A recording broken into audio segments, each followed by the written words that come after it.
هنعمل أكلة لحمة بالصوص البني، تحفة وجميلة وسهلة جدا جدا. تعالوا نشوف مقاديرنا ايه. كيلو من اللحمة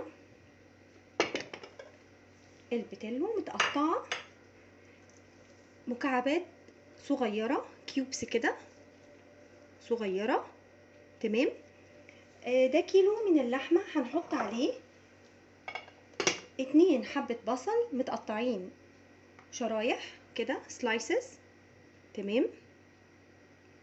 وعندنا فصين من الثوم، عندنا معلقة ملح صغيرة، ونص معلقة فلفل اسود، وربع معلقة حبهان مطحون، و2 فص حبهان سليم، و3 حبات من المستكة.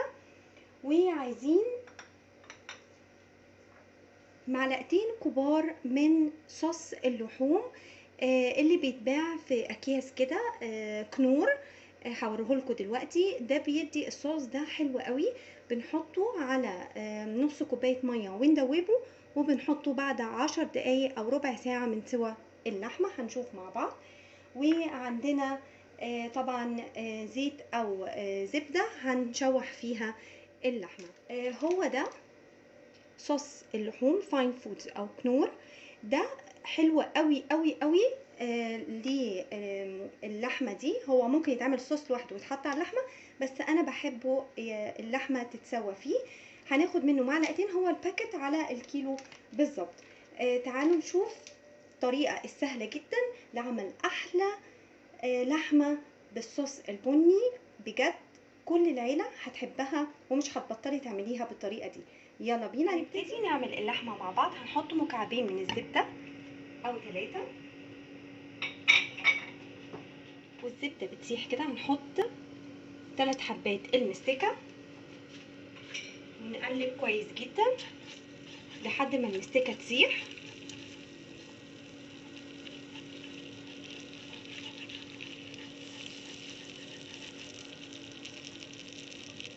هنبدا نحط قطع اللحمه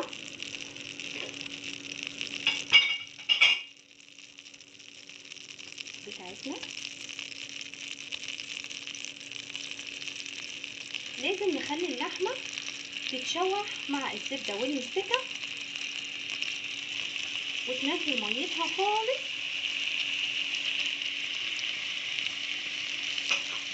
وبعد كده نبدا نحط البصل والثوم. هنشوح اللحمه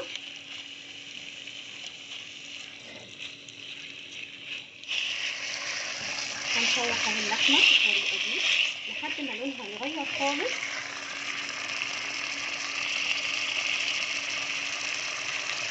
هنحط عليها نص معلقه الفلفل الاسود،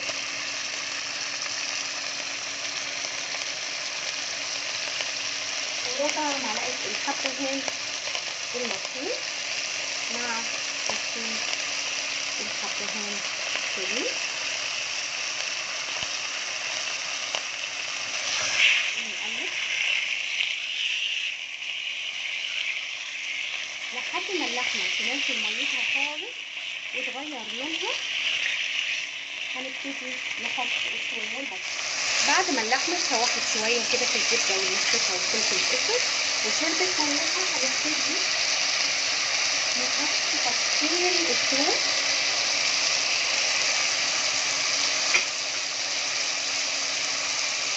ونحط البصل في الشرايح ونقلب كله كويس جدا.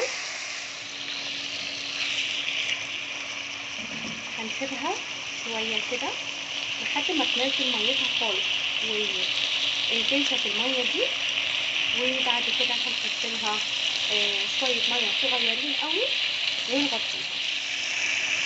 بعد ما اتشوحت اللحمه وشربت ميتها هنبتدي نحط شويه ميه صغيرين ونغطيها لمده 10 دقايق، وبعد كده هنشوف هنعمل. دلوقتي هنعمل الصوص بتاع اللحمه اللي هنحطه على اللحمه. نص كوبايه من الميه، وعليهم معلقتين الكبار من صوص اللحمه اللي هو الكيس بتاع كنور صوص اللحمه اهو. هنحطه وندوبه كويس جدا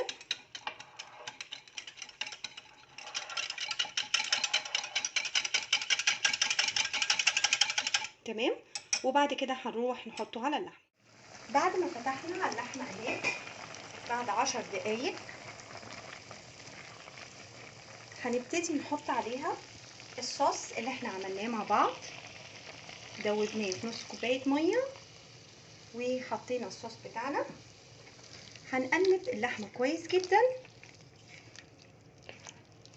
ونحط لها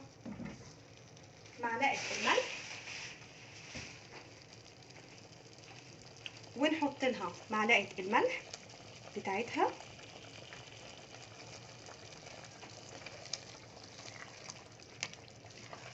ونوطي عليها النار ونسيبها تستوي براحتها لمدة ساعة إلا ربع، وعلى حسب النوع اللحمة بتاعنا.